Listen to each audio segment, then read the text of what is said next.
네, 증시 인사이트 이어가겠습니다. 오늘은 김현영 현대차증권 연구위원 모시고 최근에 그래도 관심을 모았던 엔터주에 대해서 살펴보도록 하겠습니다. 어서 오십시오. 네, 안녕하십니까.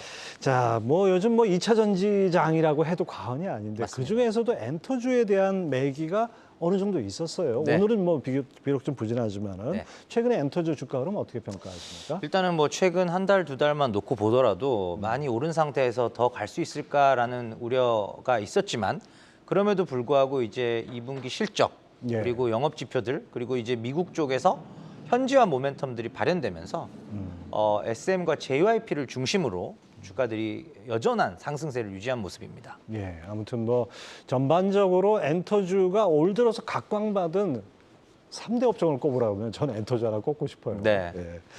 자, 그다음에 이제 엔터주의 대장주라고 해야 되나요? 네. 하이브 같은 경우에는 이제 BTS 정국이 솔로 데뷔곡이 빌보드 1위를 기록했어요. 그러면서 장중에 6% 넘게 오르니까 그러니까 어떤 히트곡 하나가 회사 주가를 이렇게 끌어올린다는 하나 대표적인 사례가 될 텐데요. 네.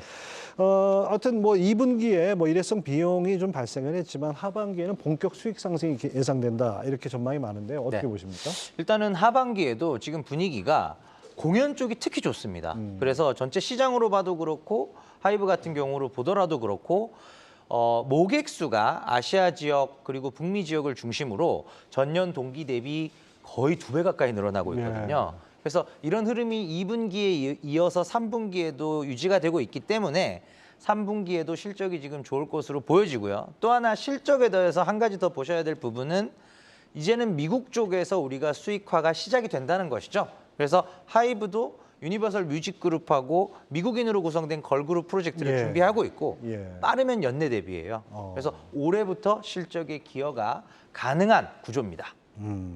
아무튼 거기다 또 위버스를 빼놓을 수 없죠. 네. 이 하이브의 팬 플랫폼 위버스가 수익화를 본격화한다. 네. 이런 계획도 갖고 있는데 네. 앞으로 이 위버스가 하이브에서 차지하는 비중이 상당히 커질 것 같아요. 네. 어떻게 보십니까? 일단은 올해만 놓고 보더라도 지금 1분기에 위버스 매출이 작년 동기 대비로 봤을 때 80%나 성장했습니다. 아이고, 예. 그래서 위버스의 고도화와 더불어서 수익화까지 같이 진행이 되고 있는 모습이고 그렇게 봤을 때 올해 위버스 연간 매출은 한 5천억에서 5천억 중반 이렇게 보면은 전사 매출에 차지하는 비중도 이제는 25에서 30%까지 올라가게 됩니다. 예.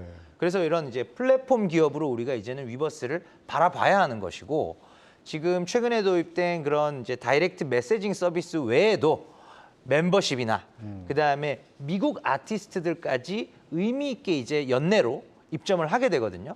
이제는 글로벌 플랫폼이 되는 것이죠. 예. 이런 부분에 대해서 시장에서 충분한 프라이싱, 즉 밸류에이션을 더 높게 줌으로써 가격을 하이브에 대해서만 좀 더 차별적으로 높게 매기고 있는 모습입니다. 그러니까 그러니까 플랫폼 사업이잖아요. 네. 이게 엄밀히 따지면. 그러니까 네. 플랫폼이 얼마나 확장하느냐는 얼마나 많은 사람이 들어오느냐가 관건인데 맞습니다. SM하고도 제휴 이런 거 많이 하고 있죠? 맞습니다. SM에 있는 아티스트들도 12팀이 지금 9월 말까지 입점을 하기로 계획이 되어 있고요.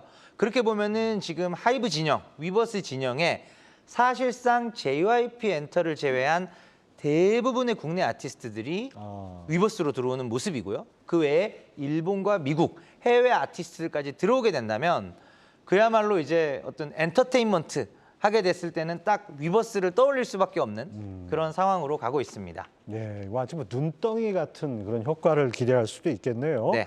자, 하이브의 목표 주가하고 투자 전략은 어떻게 잡고 있습니까? 목표 주가는 지금 33만 원 말씀을 드리고 있고요. 그래서 지금 최근에 고점 대비 약간의 조정은 있었지만 현재 가격에서는 오히려 한 30%가량의 상승 여력이 있고 이 회사 같은 경우에는 밸류에이션 부담이 절대 숫자로 봤을 땐 다소 있다고 느껴지시겠지만 다른 엔터 3사하고는 확연하게 차별화된 비즈니스 모델 그리고 압도적인 1위 기업이다라는 점에서 프리미엄이 정당화된다라고 말씀을 드리겠습니다. 네. 자, JYP 엔터 볼까요? 최근 시총 5조 원 돌파를 앞두고 있죠. 그 연구원님께서 리포트를 통해서 2분기 영업이익이 사상 최대치를 기록할 것이다. 이렇게 보셨는데 어떤 배경이 있습니까? 일단은 이제 엔터사의 실적은 아티스트 활동량의 함수입니다. 그래서 2분기 때 스트레이키즈 컴백 그리고 트와이스 컴백 이런 것들이 다 집중이 됐었기 때문에 2분기 실적이 가장 고점을 분기별로 봤을 때는 가장 높을 확률이 높고요. 다만 그러면 3분기 때 갑자기 뚝 떨어질 거냐? 예. 그렇지는 않은 게 일단 3분기에도 트와이스와 스트레이키즈를 중심으로 음반은 다소 슬로우하지만 공연 쪽이 굉장히 단단합니다. 성장률이 좋아요. 그렇다 보니까 3분기 실적도 괜찮은 상황이라고 말씀을 드리겠습니다. 예, 뭐 이제는 뭐 한국인이 한 명도 없는 걸그룹이 등장하고 네. 뭐 이런 식이니까 그야말로 글로벌화 점점 빨라지는 것 같습니다. 맞습니다. JYP 엔터 목표 주가 투자 전략도 제시해 주시죠. JYP 엔터는 사실 목표 주가는 12만 원이어서 현재 주가보다 다소 이제 낮은 목표가를 말씀드리고 있는 게 일단은 지금 동종업 SM이나 YG와 비교해 봤을 때 밸류에이션 부담이 있는 것은 사실입니다. 많이 올랐어. 많이 올랐습니다. 예. 그러다 보니까 사실 엔터 사사 중에 제일 많이 올랐어요. 예. 그러다 보니까 조금 신규 매수로서는 좀 조심하자. 차익 실현 관점에서 조금 더 접근하시기를 권고드립니다. 네. 또 하나 이제 올해 상당한 이슈를 몰고 왔던 이 SM 얘기를 해봐야 될 것 같은데요. 네. 요즘 주가에 훈풍이 불고 있습니다. 저 이거 처음 봤어요. 그룹 NCT 드림의 정규 3집이 ISTJ. 이거 MBTI 맞습니다. 저거 아닙니까? 약간 네. 내성적이고 그런 네. 트리플 밀리언셀러에 등극했다 이런 얘기가 나오는데 주가는 맞습니다. 어떻습니까? 일단 SM 같은 경우가 최근 한 달만 놓고 보면은 주가 상승률이 제일 좋았습니다.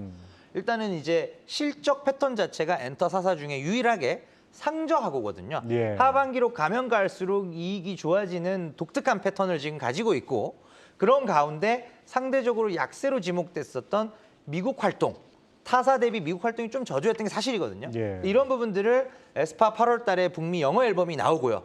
또 NCT나 이번에 새로 데뷔하는 라이즈라는 이름의 보이그룹도 미국 진출을 적극적으로 지원함으로써 이런 갭을 간극을 줄이겠다. 이런 부분들이 시장의 호응을 받으면서 차별적인 주가 상승으로 이어지고 있는 모습입니다.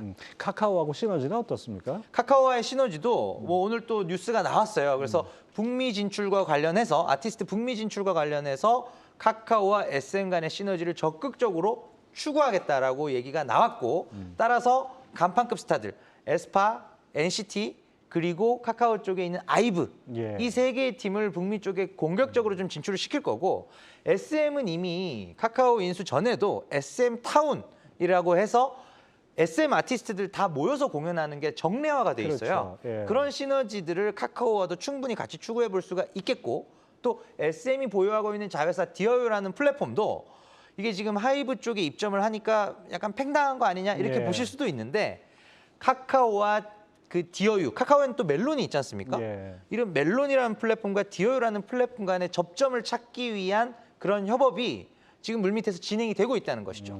이런 부분들은 계속적으로 좀 주목할 필요가 있습니다. 네. SM은 목표 주가 어떻게 잡고 있습니까? SM 목표 주가 13만 5천 원으로 지금 최근 한 달 만에 주가가 워낙 급등을 해서 예. 지금 이제 거의 거의 다 근접은 왔네요. 했어요. 예. 그렇지만 유일하게 엔터 사사 중에 상저하고 패턴이라고 말씀드렸잖아요. 그래서 하반기 영업이익에 대한 전망치 올라가면서 충분히 추가적인 주가 상승 여력이 있는 종목이다. 이렇게 말씀을 드리겠습니다.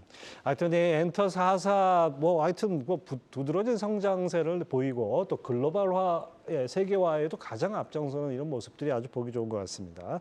자, 엔터주 하반기 전략과 전망은 어떻게 보십니까?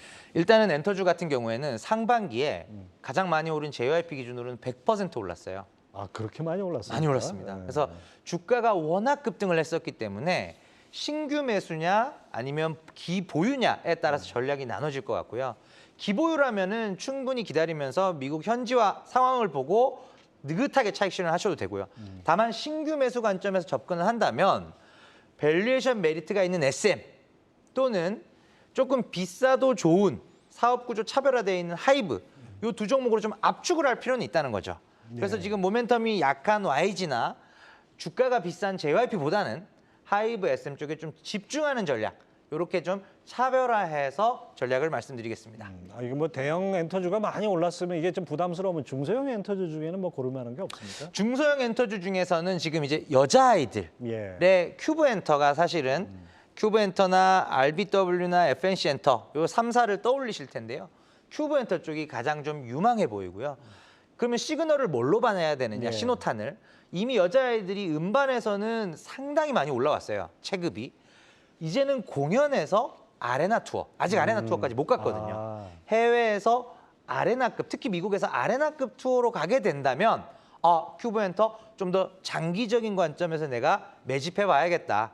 그렇게 접근을 할 수가 있을 것 같습니다. 그러면 투어라는 게 보통 어느 단계로 들은 나중에 스타디움까지 가는 건가요? 스타디움까지 가는 경우는 아직은 이제 세 팀밖에 안 나왔죠. 아. BTS, 블랙핑크, 트와이스 세 팀뿐인 상황인데 사실은 스타디움까지 가지 않더라도 북미 지역, 티켓 단가가 높은 북미 지역에서 회당 만석, 15,000석급의 아레나 투어 정도만 가더라도 예. 충분한 수익화 가능합니다. 예. 네, 그렇군요. 자, 다음에 게임주 살펴볼까요? 넷마블의 수집형 애니메이션 RPG 신의 탑. 이게 데뷔 하루 만에 애플 앱스토어 매출 1위에 올랐다고 들었습니다. 네. 뭔가 좀 청신호가 보이는 것 같은데요. 그렇죠. 넷마블이 워낙 지금 힘든 힘들었을 기간을 거예요. 오랫동안 보냈고요. 그러다 보니까 사실 이제 뭐 인기 순위 1위다. 또 앱스토어 매출 1위다. 이것만 가지고도 그날 한 5, 6%가 주가 반등하기도 했었어요. 근데 일단은 이제 넷마블 쪽에서는 희망의 신호가 발견이 됐다. 다만 이제 여전히 그럼에도 불구하고 우리가 조금 조심해야 될 부분은 뭐냐면은 정말로 큰 신작들은 4분기에 나온다는 겁니다. 예. 그래서 아스달 연대기랑 나 혼자만 레벨업 이런 것들을 기다리는 과정에서 대형 신작 4분기를 보면서 트레이딩 영역대를 잘 잡아갈 필요가 있겠다. 이렇게 이제 볼 수 있습니다. 이렇게 신작이 하반기에 나오면은 네. 이들 성과가 이제 어느 정도 보인다면은 주가도 뭐 강하게 반등할 수 있을 것 같은데 네. 사실 요즘은 신작 나온다고 바로 주가에 반영되는 게 아닌 그런 상황인 것 같아요. 맞습니다. 왜냐하면 지금 이제 게임 기업들이 대체적으로 이 팬데믹 시절에 인건비를 너무 많이 올렸어요. 아. 그러다 보니까 빅테크들하고 같이 개발자 워낙 구하기 맞습니다. 힘들다 보니까 예, 인건비 동반 상승이 됐는데 이게 매출이 딱 빠져버리니까 다 적자 전환 아니면은 뭐 60% 70%씩 이익이 감소하는 모습을 보였거든요. 그러다 보니까 이거 옛날 이익 레벨로 돌아가려면 이거 한두 개 게임 흥행해서는 힘들다. 이런 이제 투자 심리 약화로 이어지면서 주가 약세인데 어느 정도 지금 이제 바닥에는 온 것 같아요. 이보다 실적이 더 나빠지기는 힘들거든요. 그래서 대형 게임주들에 대해서 최근에 개인 투자자분들뿐만 아니라 기관 투자자분들도 조금씩 관심이 늘어나는 모습들이고요. 그러다 보니까 이제 신작 모멘텀이 확고한 사실 그 관점에서 보면 넷마블이 제일 좋거든요. 네. 그래서 신작 모멘텀이 뚜렷한 종목들을 중심으로 저점 매수 전략은 지금 유효한 상황이다. 이렇게 볼 수 있습니다. 자, 게임주 전반적으로 하반기 전망과 전략 어떻게 가져가야 될까요? 일단은 게임주가 실적은 매우 안 좋지만 다행스러운 부분은 8월 달과 9월 달에 모멘텀이 될 만한 요소들이 제법 있습니다. 예. 그래서 8월 달에는 글로벌 최대 게임 쇼인 게임스컴 여기와 관련해서 주목해야 될 종목은 펄업 있습니다. 펄어비스. 내년 1분기에 나올 최대 콘솔 신작 붉은 사막이 이번 게임스컴에서 조금 더 화두가 될 가능성이 있거든요. 그리고 9월로 가시게 되면은 중국에서 아시안 게임이 열리는데 처음으로 게임이 정식 종목 채택이 되는 아시안 게임입니다. 이 온라인 게임에. 네, 맞습니다. 그것만으로는 약할 텐데 그 8개 정식 종목 중에 하나가 배틀그라운드거든요. 그러다 보니까 이제 관련 있는 크래프톤 같은 경우에 이제 이 모멘텀을 받을 수가 있고요. 그래서 3분기에는 다행히 게임주들 모멘텀 받을 만한 빅 이벤트들이 있고 그리고 4분기에는 NC소프트, TL이나 넷마블의 아까 말씀드렸던 2개의 대형 신작 이런 이제 신작 모멘텀들이 있기 때문에 하반기 반등이 좀 가능해 보입니다. 뭐 게임주 하면 원래 저 NC소프트나 뭐 넥슨 게임즈 이런 대표적인 종목들이 있어요. 이쪽은 어떻습니까? 일단은 이제 뭐 넥슨이나 NC소프트를 봤을 때 사실 넥슨은 이제 신작들이 촘촘하게 좀 있는 편이에요. 예. 근데 NC 같은 경우가 사실은 좀 우려가 되는 게 4분기에 지금 이제 TL이라는 신작 그거 하나만 지금 딱 기다리고 있어요. 근데 이게 이제 모바일 신작이 아니라 PC 신작이거든요. 그러다 보니까 사이즈가 좀 작습니다. 그럼 이제 지금 모바일 리니지 매출이 빠지고 있는 상황에서 이 PC 신작인 TL이 굉장히 잘해줘야만 빠지는 매출을 이제 벌충할 수 있는 정도거든요. 그러다 보니까 실적에 대한 기대치 자체가 계속 낮아지고 있고 투자자분들 궁금하실 거예요. 30만 원 깨졌는데 왜 바로 반등이 안 나오지? 예. 실적에 대한 기대치가 달라졌거든요. 이 부분이 지금 NC소프트를 지금 낮은 주가에서도 조금 조심스럽게 봐야 되는 가장 큰 이유입니다. 제가 예전에 방송할 때는 이렇게 뭐 엔터주라든지 네. 게임주 이런 건 아예 없었는데 네. 이제는 이게 어엿한 하나의 산업으로 또 미래 먹거리 산업으로도 또 각광받는 거 참 어떻게 보면 반갑고 좀 놀랍기도 합니다. 자, 지금까지 현대차증권의 김현용 연구위원 함께했습니다. 말씀 감사합니다. 네, 감사합니다.